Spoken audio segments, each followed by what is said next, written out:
15 seconds.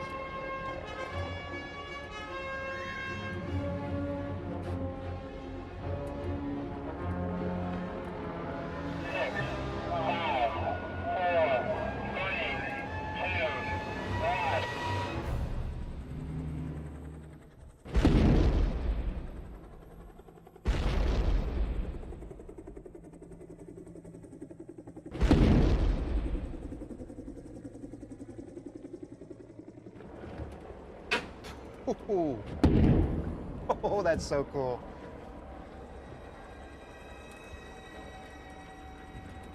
Hey, stay straight, baby. This is the point.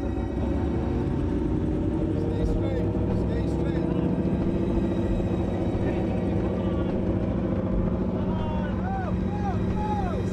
Stay straight. Come on, baby.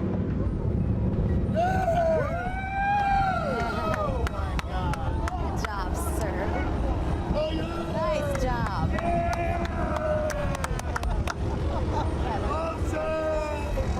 Awesome.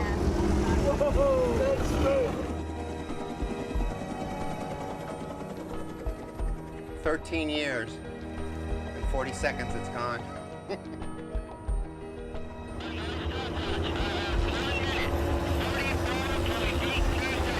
How much? 1 minute 44. If we didn't have anybody in our pool that long. And just like that, the Vandenberg ends its historic life above the water and begins its new life as a dramatic example of an artificial reef. Because it's tide, it has to make the clearance of the bottom on the bottom of the ship on the bottom of this river right here. It has to make that clearance, so it's real critical the timing on this thing. 3, 2, 1, fire. That was a bigger explosion than I thought it would be.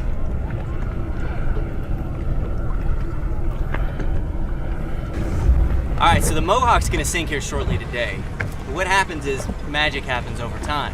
The metal goes down to the bottom, Mother Nature takes over. Within weeks to months and years, this reef will continue to evolve. The first week, we'll get some bait fish and some pelagic fish come in for the bait, and then eventually over time you get the invertebrate growth, things like the algae, the corals, the sponges. And those animals will provide food and shelter for other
final few holes were cut for circulation of water and sea life.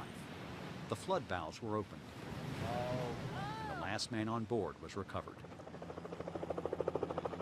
We're watching the ship sink, and at that point you realize that you've got a 7,000-ton piece of metal there. It's just a huge sight to behold, and it wants to do what it wants to do. Once we were watching this thing go down, it was just very impressive. It was the largest thing I have seen happen, and certainly the largest thing I've had the privilege of working on.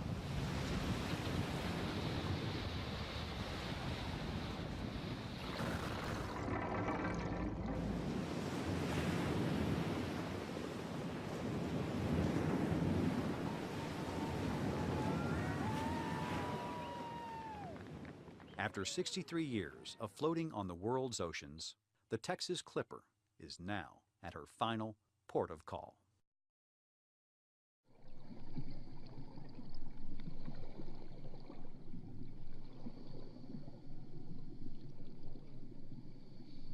The ship is going to be home to a new crew. It's the flora and fauna underneath the water. It's just as it was our ship, it's going to be theirs as well.